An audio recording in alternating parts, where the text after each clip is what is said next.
আপুনি টপা নেকি? আপোনাৰ মূৰত চুলি নাই নেকি? যদি আপুনি টপা তেনেহলে এই প্ৰতিবেদন আপোনাৰ বাবে। এতিয়াৰ পৰা টপা মানুহে কাম নকৰাকৈ পাব 50,000 টকা। যদি আপোনাৰ মূৰত চুলি নাই তেন্তে একো কামেই কৰিব নালাগে। এনে মাহিলী 50,000 টকা ঘটি থাকিব পাৰিব। টপা মানুহে আলাসতে ধন উপাৰ্জন কৰিব পৰা সুবিধা দিছে এটা কোম্পানীয়ে। তেওঁলোকে প্ৰথমে মুম্বাইৰ এজন টপা মানুহৰ মূৰত কৰা টেটুৰে নিজৰ সামগ্ৰীৰ প্ৰচাৰ কৰিছিল। এই ব্যতিক্ৰমী কৌশলে কোম্পানীৰ লাভ বৃদ্ধি কৰিছে। সেই তেওঁলোকে বাতৰি কাকত বা টিভিত বিজ্ঞাপন দিয়াৰ সলনি টপা মানুহৰ মূৰটোৱে ব্যৱহাৰ লৈছে সিদ্ধান্ত। এই কৌশল মতে কোম্পানীয়ে টপা এম্বেচাৰৰ মূৰত নিজৰ সামগ্ৰীৰ বিষয়ে টেটু কৰি দিব। সেই বিজ্ঞাপনটো মানুহজনে ৰাজহুৱা স্থানত প্ৰদৰ্শন কৰিব লাগিব। যি ঠাইত জনসমাগম বেছি তাত নিজৰ মূৰত থকা টেটু দেখুৱাই ফুৰিব লাগিব লোকজনে।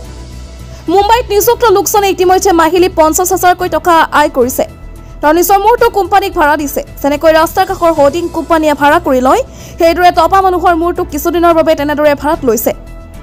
মূৰৰ পৰা টেটু আঁতৰোৱাৰ খৰচো কোম্পানীয়ে বহন কৰিব।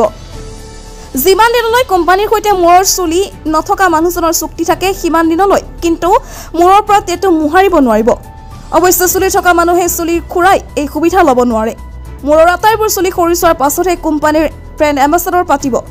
গতিকে টপা মানুহে আলাসতে ধন ঘটিব পাৰিব। আচৰিত লাগিলেও এয়াই সত্য।